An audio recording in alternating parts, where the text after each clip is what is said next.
दोस्तों, आज की कहानी में एक ऐसी कहानी है कि यदि विवरण दूँ या बताऊं तो आप ही सोचने पर मजबूर होंगे कि आखिरकार ये जो कहानी सुना क्यों रहे हैं ऐसे। क्योंकि कहानी ही ऐसी है, अद्भुत कहानी है, जो कि लोग न चाहते हुए भी इस पर यकीन करने लायक है। सबसे पहले मैं जब जाना था, इसके बारे में जानकारी लिया, तो मुझे भी कहीं ना कहीं डाउट हो रहा था कि ये कहानी जो है कहीं ना कहीं गलत है, कहीं गलत ये न्यूज़ें हैं। लेकिन जब इसके अखबारों में पढ़ा, जानकारी ली, तो हकीकत कहानी निकल कर के सामने आया। यदि आपसे एक बात ये कहे कि रात के में भूत आया था सामने, तो लोग यही बताएंगे कि अंधविश्वास चीज़ें हैं, रात के सोए होंगे इस वजह से आया होगा। या फिर ये भी कोई बोले कि नहीं, हकीकत है, मैंने 1 महीने से देखा हूँ, तब आप क्या कहेंगे। या फिर ये भी कोई बोले कि मैंने एक नहीं बल्कि सैकड़ों के लोगों ने इस भूत को कल्पना किया, इसके बाद देखा भी, तब इसके बारे में आप भी सोचने पर मजबूर हो जाएंगे कि आखिरकार 1-2 बात कहे लोग तो बात अलग है, लेकिन इतने लोग कहने के बावजूद भी ये तो कहानी मानने लायक है। क्योंकि इसके बाद फिर ये कहानी जो है एक मीडिया साइंस के माध्यम से भी लोग बताते हैं कि ये जो मेडिकल रिपोर्ट में चेकआउट के माध्यम से वैज्ञानिक लोग ने कल्पना किया, तो पता चला कि ये कहानी सच्चाई भी हो सकता है, लेकिन अभी तक इसका पता नहीं।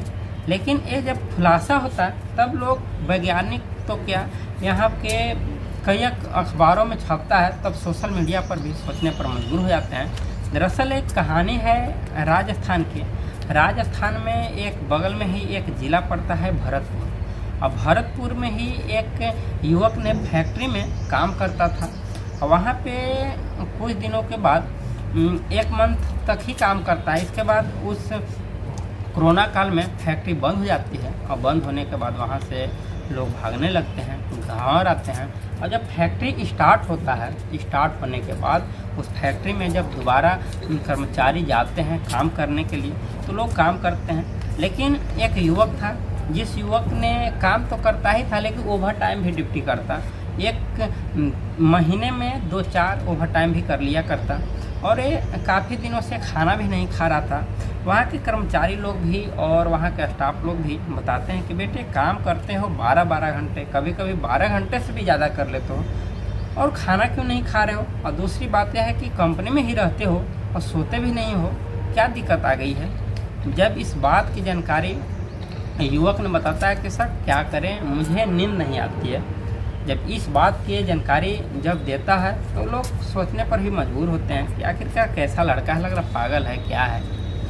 जब वो लड़का जब सैलरी के टाइम आता है, तो सैलरी लेने के लिए कर्मचारी लोग, काफ़ी मजदूर लोग पहुंचते हैं सैलरी लेने के लिए।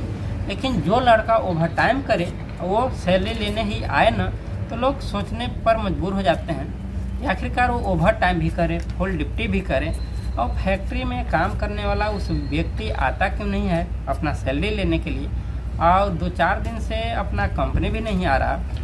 इसलिए वहाँ के जो फैक्ट्री के जो मैनेजर होते हैं, वो अपना कर्मचारियों से पूछते हैं कि वो उस लड़के आजू बाजू यदि मिलता है तो उनको बुला दिया जाए, और बुलाने के बाद वहाँ से चले जाना। और जब उस युवक को बुला दिया जाए और अपना सैलरी ले जाए, और जब इसका जानकारी होता है तो उसका बोलते हैं कि बता दूंगा, लेकिन वो लड़का मिलता ही नहीं है। जब नहीं मिलता है, और मैनेजर जो है इस लड़के को बहुत दिल से चाहता था, जिस वजह से इसके घर पे जाने के लिए मैनेजर ही इच्छुक होता है। जानकारी मिलता है इसका घर कहाँ है, यानी कि किराए पर मकान ले रखा था वहाँ पे। इसके बाद में ये जो गर्मी ज़्यादा है, इसलिए पसीने निकल रहा, इसलिए। और इससे भी पहले बात करें तो कि वो युवक ने जब काम करता था, तो काम करने के दौरान ही कई एक लड़के भी बोलते थे कि इस जो फैक्ट्री है, फैक्ट्री में दरअसल कुछ महीनों से कुछ डरावना का शंका जता रहा है। वहाँ के जो स्टाफ होते हैं, और स्टाफ के साथ साथ जो होमगार्ड होते हैं, वो भी बोलते हैं कि बात सही है, मुझे भी कई एक दिन से ऐसे न आ रहा है, मुझे भी डर का नाइट में भवाव भूत की तरह ऐसा नज़र आ रहा है। लेकिन बात को ठुकराते हैं, और वैसे धीरे धीरे बात फैलता है। और जब इस सैलरी को लेने के लिए स्टाफ जो है जब ये स्टाफ ने सैलरी को देने के लिए उस युवक के घर पे यानी कि कमरे पर पहुंचता है तो उसके बीवी नज़र आती है। अब बोलते हैं बीवी से कि जो आपके जो हस्बैंड है वो हस्बैंड कहाँ पे हैं, उनको बुला दिया जाए। अब बुलाने के बाद ही बात करेंगे। और जब जैसे ही बात करने के लिए बोलते हैं कि ये महिला ने खामोश हो जाती है और चुप रहती है। फिर बोलती है कि किसको खोज रहे हैं, मतलब कि उस फैक्ट्री में जो काम करता था आपका हस्बैंड, उनका सैलरी नहीं लिए हैं और कितने दिनों से आ भी नहीं रहे, इसलिए बुला दिया जाए और अपना सैलरी लेके जाए, अंदर से बुला दो। ये जो महिला थी, महिला ने देखते रहते हैं स्टाफ को और आंखों देखा ही वहीं पे इस महिला ने रोने लगती है। जब रोने लगती है इसके बाद में स्टाफ ने ही उस महिला को आंसू पोंछते हैं। आपको तो खुशहाली होना चाहिए कि पैसे देने के लिए मैं आया हूँ। तब से ही इस स्टाफ को इस महिला ने बताती है कि दरअसल हमारे पति के तो मृत्यु 3 महीना पहले भी हो चुका था, तो आज सैलरी देने के लिए क्यों आए हैं, हमारा हस्बैंड तो है ही नहीं। जब इस बात के लिए सुनते हैं, सुनने के बाद ये स्टाफ भी खामोश हो जाते हैं कि आखिरकार ये बता क्यों रही है ऐसी महिला। और जब फैक्ट्रियों में काम करने वाला कर्मचारी लोग भी इस पर शंका होने लगता है कि ये तो युवक बराबर काम पिछला मंथ में ही काम किया था और 3 महीने की बात है।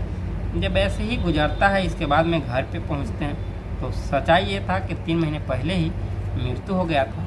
अब मृत्यु होने के बाद जब इसका खुलासा होता है कि मृत्यु होने के बाद भी ये कर्मचारी कंपनी में काम कैसे कर सकता है, जब से ही वहाँ के जो मजदूर लोग हैं उस कंपनी के ऊपर ही मुहर लगा देते हैं कि धरना प्रदर्शन करते हैं मजदूर लोग और वहाँ का मालिक भी, और साथ ही साथ अच्छे खासा डिग्री होल्डर के भी जो मेडिकल साइंस से अपना नाम कमाना चाहता है उन लोग भी, कि आखिरकार एक मरने के बाद भी ये युवक कंपनी में काम कैसे कर सकता है। उनका नाम भी है, सारा डाटा है।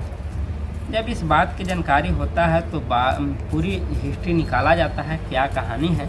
दरअसल इससे पहले कहानी पहुंच जाती है ये कुछ साल पहले की, यानी कि 10 साल पहले की बात था कि एक जगह पड़ता है एक जैनपुर, और जैनपुर में ही से ही एक 22 किलोमीटर दूर की कहानी है कि वहाँ पे एक प्राइवेट हॉस्पिटल है। प्राइवेट हॉस्पिटल में एक युवक ने काम करता था, अपना हॉस्पिटल का देख रेख करना और वहाँ के भी अपना सीखता था काम।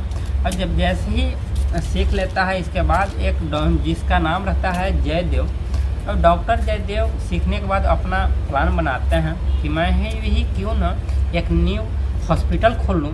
और न्यू हॉस्पिटल खोलने के लिए पैसे बेचारे किसी तरीके से इकट्ठे करते हैं, क्योंकि उस टाइम इनका पेमेंट भी डॉक्टर का अच्छा खासा था, और कुछ लोन भी लेते हैं। और लोन लेने के बाद वहाँ से एक न्यू हॉस्पिटल बनाते हैं।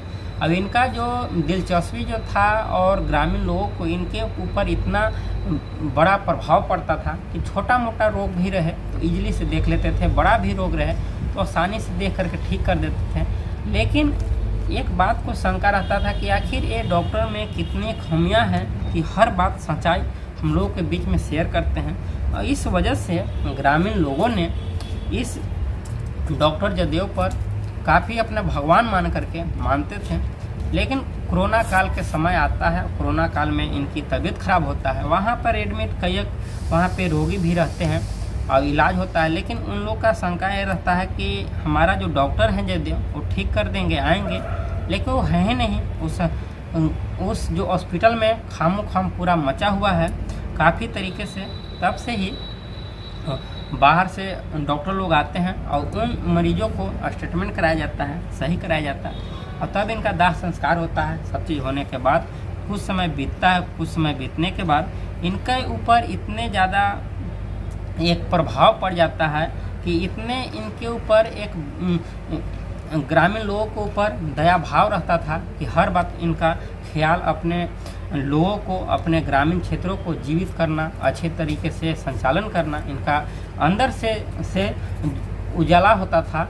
इस वजह से इनका आज भी मरने के बाद इनका जुलूस होता है। लेकिन इनका एक लड़का था, जिस लड़के का नाम रहता है, इसमें अभी जिक्र नहीं किया जा सकता क्योंकि इसमें कुछ कंडीशन है। अब ये लड़का ने अपना जयदेव के पत्नी जो थी उनसे बताते हैं कि हमारा पिता कहाँ हैं, कब आएंगे। तो ये पत्नी ने बोलती थी कि पिता ज़रूर आएंगे, क्योंकि ये बाहर गए हैं, ऐसे बहाना लगा करके काम को निपटारा किया करते थे। लेकिन कुछ समय बीतने के बाद ये भी कभी कभी बोलते थे कि पैसे नहीं हैं, पापा कमा करके आएंगे, इसके बाद हम लोग का रोजी रोजगार अच्छा से चलेगा, कुछ सामान खरीदना हो खरीद लेना। इस वजह से इस युवक ने फैक्ट्री में मरने के बाद भी काम करता, और काम करने के बाद कई कर्मचारी लोग भी देखते हैं, बात भी चीपी भी होता है। और होने के बाद जब युवक जब सैलरी लेने के लिए नहीं पहुंचता है तो स्टाफ जाते हैं खुद ही इस महिला के यहाँ सैलरी देने के लिए अपना हस्बैंड को, महिला के हस्बैंड को। तो मालूम चलता है कि हस्बैंड तो है ही नहीं थी। दोस्तों, ये कहानी सुनने के बाद लोग भी हैरान हो जाते हैं, परेशान होने में मजबूर होने लगते हैं कि आखिरकार ऐसी कैसी है जो कि ऐसे इंडिया में कभी ऐसा घटना सुनने को नहीं मिला है। लोग पढ़ा लिखा लोग यही बोलता है कि ये कोई नाइट में सोया होगा, इसके बाद में कुछ सपना देख रहा होगा। लेकिन ये कहानी जब हकीकत मालूम चलता है तो लोग सोचने पर भी मजबूर होते हैं। आखिरकार आपका भी क्या राय है, कमेंट बॉक्स में ज़रूर बताइएगा। और इस वीडियो को जहाँ तक हो लाइक और सब्सक्राइब कीजिएगा। ये कहानी जो है राजस्थान भरतपुर के था बीता हुआ, और ये जो डॉक्टर जो हैं जौनपुर के थे, यहीं पे प्राइवेट का और एक हॉस्पिटल खोले थे। यहीं से कहानी शुरू होता है और सीधा चला जाता है राजस्थान भरतपुर में, और वहाँ पे फैक्ट्री का कहानी होता है। फिलहाल अभी इसका केस को सॉल्व कर दिया गया, ख़त्म कर दिया गया है। और आप लोग का क्या अनुमान है कि ऐसे आने वाला समय में हो सकता है क्या? आप लोग कमेंट बॉक्स में ज़रूर बताइएगा। और जहाँ तक हमारे उम्मीद है कि ऐसे होना काफ़ी इम्पॉसिबल है, क्योंकि ये पहले से ही ऐसे नहीं होता। क्योंकि आज के टाइम में अब साइंस टेक्नोलॉजी की दुनिया आ गया है, अपना एक वैज्ञानिक लोग भी इस बात को जिक्र नहीं करता।